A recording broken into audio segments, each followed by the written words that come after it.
जय भारत। श्री मोहम्मद इलियास।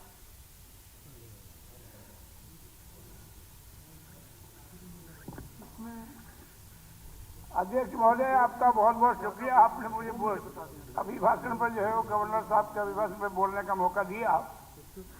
वैसे मैं बोल तो हार गई अध्यक्ष महोदय। 5 साल पहले ही प्लान में एक काम मेरा इस सरकार में हुआ था और वो होकर भी अब वो अधूरा पड़ा है। हमारे यहां मैंने पहले भी कहा था, एक बहुत बड़ा गांव है, पूरी मेवात में सबसे बड़ा अगर गांव है, जिस तरह हरियाणा में सिसाए गांव के लिए सुनते हैं, मैंने देखा तो नहीं है, उसको सबसे बड़ा गांव बताते हैं। ये सिंगार जो है आबादी के एतबार से सबसे बड़ा गांव। मैंने वो पंप हाउस के नहीं के पंप हाउस की मैंने बराबर जब भी से चलाता था, मैं उस क्वेश्चन में बराबर जो है मांग करता रहा। चलो उसके लिए मैं आभार प्रकट कर देता हूं सरकार का। वो बना तो दिया, लेकिन बड़े अफसोस की बात यह है, अब वहां इस टाइप के मुलाजिम वहां जेई एसडीओ बिजली बोर्ड के लग रहे हैं। साहब चलेंगे क्या? वो पार्टी पॉलिटिक्स के एतबार से वहीं के लोकल रहने वाले हैं और वो बिजली सही मायने में नहीं देते। और जब वो मोटर वहां की खराब हो जाती है, 10-15 मिनट ही वो चल पाती है, उसमें सरकार का पैसा भी हो गया और किसानों को कोई फायदा नहीं। इसी तरीके से एक बढ़ा गांव है, बढ़ा गांव के भी यही पोजीशन है। पंप हाउस की वो अभी अधूरा है, बनानी है, उसको भी पूरा करवाया जाए कृपा करके। ये मेरे हल्के में आते हैं और मैं आपके माध्यम से सरकार से कहना चाहता हूं, बट नोटिस में डालना चाहता हूं, बिछोर हमारे यहाँ नहीं और बिछोर बहुत बड़ा गांव है, 2, इनमें बिजली की जो है वो बिजली की व्यवस्था की जाए। और बल्कि बहुत पुराने से बिजली जाती है, वो बड़ा लंबा रन पड़ जाता है, इसलिए वहां बिजली ज्यादा जा नहीं पाती। लिहाजा यहाँ 33 केवी का या 66 केवी का जो है वो क्या कहते हैं उसे, बिजली घर। अरे बताओ ना भाई, बिजली घर बनाया जाए।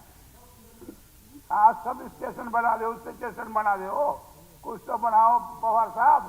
तेने हमने तो एक झाड़ी के बियर खाए भले आदमी, कभी उनने याद कर दिया है जी। बल्कि यहां तक यारा ने रहा मेरा इनका, मैं मंत्री था चौटाला सरकार में और 1 साल तक मेरा फोटो वहां लगा रहा बोर्ड में, और फोटो जो है इनका लगा रहा था और मंत्री में था। अब भले आदमी जब कुदरत भी आ रही है मान लो है, तब यार अब कह दो पवार साहब, अरे बुढ़ापे में कुछ तो करो। गंगवा साहब आपकी तरफ भी बात आ रही है, हमने भी एक झाड़ी के बेर खाए है जी। तो मेरा मतलब कहना जायज। एक मिनट, मंत्री जी है नहीं, पिछली सरकार में पावर डिपार्टमेंट में देखता था, मुझे पूरा ज्ञान है। और जो आपकी पावर की डिपार्टमेंट की चीजें अनिल बख्शी जी को बता दी जाएंगी, वो पूरी करा दी जाएंगी। नहीं, ये बताओ, मंत्री ये थे और बोर्ड आपका लगा हुआ था, इसकी कोई इंक्वायरी भी हुई थी क्या उस समय में? सरकार नहीं, कांग्रेस की सरकार थी और ये ऐसा था, इस पार्क से मैं सेक्रेटरी में कभी जाता नहीं था, इस पार्क से में चला गया। कल्याण रुद्र जी डीजीपी थे और मैं लिफ्ट में चढ़ने लगा, कल्याण रुद्र जी मुझे कहने लगे, पवार साहब मंत्री कब से बन गया? किसकी सरकार में? मैं तो लोकदल का एमएलए हूँ, कांग्रेस की सरकार में मैं तो कांग्रेस की स्पेलिंग भी नहीं आती। तो फोटो मंत्री ऐसे फोटो मेरा था, सच है। मोहम्मद इलियास जी, अपनी बात पूरी कीजिए। ठीक है मंत्री जी, उस समय मंत्री थे, 91 की बात है ये। चलो कर लेंगे फैसला, मैं आप कर लेंगे, कोई बात नहीं। इस तरह के मेरे 4-5 मंत्री हैं जो आपकी सरकार में हैं, जिनसे बिल्कुल बहुत नजदीकी हो रहा है।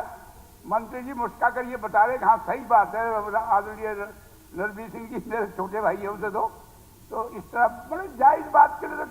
देखो एक बात तो एक बता दूं मैं आपको सबको, आदरणीय अध्यक्ष महोदय जी, ये जो बात है ना, मैं हार गया और मैं जीत गया, दिस इज वेरी बैड। ये हरियाणा प्रदेश, सारा प्रदेश एक ही तो है। अरे भाई 40 ने इनके आगे क्या उन 40 में इनके पुराने मेंबर नहीं होंगे? और हो सकता है ऐसे भी हो इनके मेंबर ना हो, उनमें नए आ गए। इसी तरह हमारी पोजीशन भी है। तो आधा से हरियाणा को अगर आप लोग का ये नजरिया रहेगा तो आधे से हरियाणा को तो वोट ही मार रहे हो आप लोग। भाई 50% रेशो तो हमारा भी आ गया 40 मेंबरों का। अगर तुम जानबूझ के ये नीति ये कार्यशैली अगर बनाते हो तो इसको भगवान नहीं बख्शेगा तुम्हें। मैं ईमानदारी के दिल से कह रहा हूं, मैं फर्जी बात नहीं कर रहा। अरे भाई वोट लेके तो ये भी आए हैं, वोट लेके आप भी आते हो। जायज काम का रखो। सरकार में, भगवान में, खुदा में सबका साझा होता है। ज्ञान दे रही है। इलियास जी शेयर को संबोधित कीजिए, आपस में बात नहीं करनी। अध्यक्ष महोदय, जान देनी होती है। एक मिनट, मोहम्मद इलियास जी कह रहे हैं 10 साल कांग्रेस का शासन रहा हरियाणा में, और 10 साल से अब कुछ दिन ज्यादा हुए, 10 साल भाजपा का शासन रहा। एक ग्रीन वो क्या व्हाइट पेपर निकालते हैं, निकलवा लो कि कांग्रेस सरकार में मेवात में कितने पैसे लगे और भाजपा की सरकार में कितने लगे, स्पष्ट हो जाएगा। हाँ बिल्कुल, ये निकाल लो। दूसरी बात भाई ने कही कि बिजली की समस्या, क्योंकि मुझे अभी अभी 4-5 दिन पहले ग्रीन्स कमेटी नूह का चेयरमैन बनाया। मैं भाई से एक बात कहना चाहता हूं कि बिजली की दिक्कत नहीं है, कनेक्शन की दिक्कत है। इलियास भाई, आप गांव वालों से कहो कि कनेक्शन सब लें। कनेक्शन मेवात में बहुत कम लेते हैं, सब पूरा गांव इतना बड़ा 20,000 की आबादी होगी उस गांव में जिसका नाम ले रहे हैं, हो सकता है 30,000 आबादी हो। कनेक्शन आप देखोगे तो 500 पाएंगे। आप रिकॉर्ड मंगवा लो आप इलियास भाई, आप खुद वहां रहते हो, मैं भी सबको जानता हूं वहां। तो वहां आप बिल भरवाओ, कनेक्शन लो, बिजली की हरियाणा में कोई कमी नहीं। अध्यक्ष महोदय, कंक्लूड कीजिए आप। अध्यक्ष महोदय, जैसा कि आदरणीय मंत्री जी ने कहा है, ये सही बात है कि हमारे यहाँ सरकार की तरफ से बहुत पैसा जाता है, चाहे वो HRDF के तहत के जाता हो, चाहे पहले आदरणीय मनोहर लाल जी ने 5-5 करोड़ रुपया दिया, चाहे उनकी बात हो। लेकिन दुख की अफसोस की बात यह है, पब्लिक हेल्थ के अंदर लाखों का बजट हर महीने जाता है। तो मैं तो आदरणीय मंत्री जी से भी अनुरोध करना चाहता हूं, आप हमारी बात जो कहें उसे सच मत मानो, आप इंक्वायरी करा लें। आखिर वो पंचायत का पैसा मैंने पीछे पैसा दिया था 2022 में। एक नेवाना पंचायत है, एक बादली पंचायत है, उसमें मैंने कहीं 20 लाख कहीं 15 लाख जिस तरह भी है मैंने दिया था, और भी पंचायत। आज तक अध्यक्ष महोदय जी उन पर काम स्टार्ट नहीं हुआ। अब 22 के 14 साल उनसे किसी ने आज तक न डेरी से कोई पूछा, न एक्शन से किसी ने कोई पूछा कि भाई ये पैसा कहाँ है, क्या नहीं है, आखिर ये काम क्यों नहीं हुआ। तो जिम्मेदारी तो सरकार की आती है। श्री कंवर सिंह है जी, जिम्मेदार तो सर।